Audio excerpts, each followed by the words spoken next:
1,000만 원에서 많게는 2,000만 원까지 붙게 됩니다. 아주 간단하죠? 나는 1,000만 원을 투자했지만 1,500만 원의 이자가 붙는다는 거예요.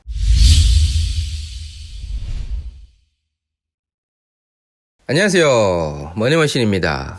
오늘은 1,000만 원으로 투자할 수 있는 부동산 투자 방법에 대해서 말씀을 드리려고 합니다. 많은 분들이 부동산을 투자하려면 굉장히 많은 돈이 필요한 것으로 생각을 하는데, 사실은 1,000만 원 정도만 있어도 가능합니다. 바로 그 비밀은 오피스텔 투자입니다. 물론 이제 지금은 이제 그런 물건을 찾기가 쉽지는 않은데요. 왜냐하면 대부분의 오피스텔 가격이 많이 올랐기 때문이죠. 서울뿐만 아니라 수도권까지. 근데 아마 그래도 아주 보수적으로 접근해서 괜찮은 물건들을 찾을 수 있는 방법이 있습니다. 실제 투자금은 1,500만 원 정도가 들어갈 수도 있고요. 뭐 잘 찾아보면 1,000만 원에도 가능한 지역이 있을 수 있습니다. 이제 오피스텔 분양권을 분양받는 것인데요. 신규로 개발되는 지역이 있다라고 하면 거기 오피스텔을 좀 구매를 하시면 됩니다. 그 오피스텔을 분양받을 때 보통 이제 10%의 계약금만 있으면 완공될 때까지 나머지는 중도금 무이자 대출이 나오기 때문에 나의 신용만 있으면, 내가 아주 파산 직전의 상태만 아니면 앞으로 완공이 될 오피스텔의 물건을 담보로 해서 대출이 나온다는 거죠. 중도금 대출이. 그리고 그 나머지 잔금은 완공이 된 다음에 2년 반에서 3년이 지나고 완공이 된 다음에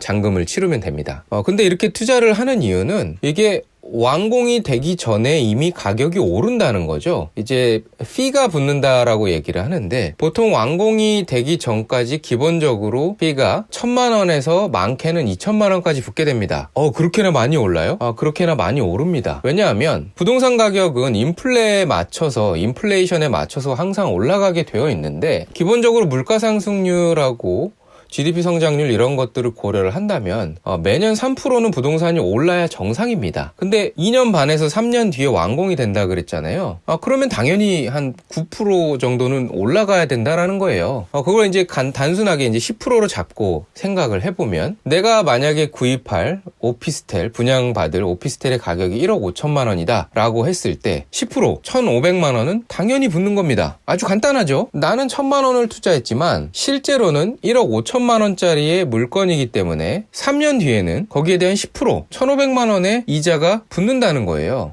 이거 괜찮은 투자 방법이죠. 1,000만 원 투자했는데 1,000만 원에서 2,000만 원의 피가 붙는다. 괜찮은 투자 방법입니다. 근데 이게 또 문제가 될 수도 있어요. 왜냐면 나는 올라갈 것이라고 생각을 하고 투자를 했는데 실제로 올라가지 않는 경우도 생길 수 있거든요. 그래서 오피스텔 중에서 가격이 저렴한 것에 투자를 해야 안정적인 그런 투자가 진행이 가능합니다. 저는 어떻게 계산하냐면요. 보통 이제 신도시나 오피스텔이 굉장히 많이 생겨나는 곳을 기준으로 했을 때 월세를 정말 최소로 잡았을 때 50만 원을 받을 수도 있습니다. 매달 월세 50만 원을 받는다라고 가정을 하고 계산을 해야 된다는 거죠. 50만 원을 받았을 때 12달이면 50 곱하기 12에서 600만 원이 되겠죠. 연간 600만 원의 수익이 나는 건데 1억 5천만 원짜리 오피스텔에 투자를 했다라고 하면 600 나누기 1억 5천을 하게 되면 됩니다.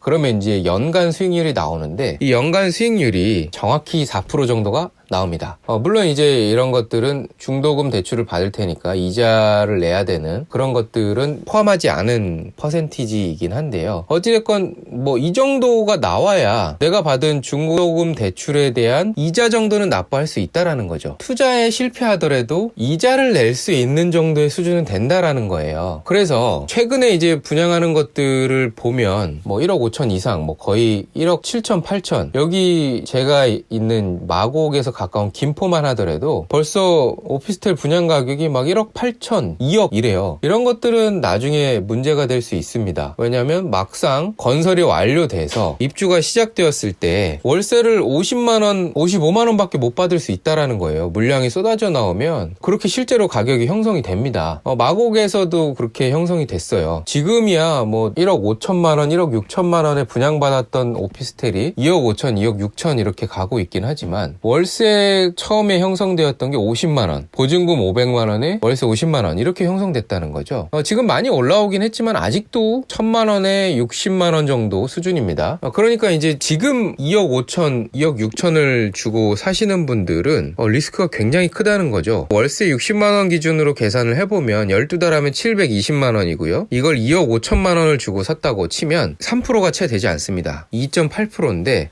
이 정도면은 거의 중도금 대출 받은 거에 대한 이자도 내기 어렵죠. 2억 5천짜리면은 대출을 어마어마하게 받아야 되는데 그거에 대한 이자를 내기 쉽지 않다라는 거죠. 그래서 오늘은 오피스텔에 투자하는 방법에 대해서 말씀을 드렸는데요. 이것만 기억하시면 될 것 같아요. 무조건 저렴한 것을 찾아라. 오피스텔 투자는 사실 해볼만 합니다. 요즘에 규제에서도 벗어나 있고 1가구 1주택 여기에도 들어가지 않기 때문에 여러 채를 가지고 있더라도 나는 주택 소유자가 아닙니다. 그래서 괜찮은 투자 방법 중에 하나인데 이거는 좀 한번 체크를 하고 투자를 하셔야 됩니다. 무조건 오피스텔은 가격이 저렴한 것을 사라. 그게 제가 오늘 강조해드리고 싶은 내용입니다. 네, 오늘 그 1000만원으로 부동산에 투자할 수 있는 방법에 대해서 설명을 드렸는데요. 투자금 대비 수익률이 꽤 높은 편이니까 잘 공부하셔서 투자에 한번 임해 보시기 바랍니다. 오늘 내용이 도움이 되었다면 구독과 좋아요 꼭 눌러주시고요. 부동산 투자 이제 처음 시작한다. 근데 돈이 많이 없다 라고 하시는 분 있다면 본 영상 공유해 주시기 바랍니다. 네, 고맙습니다.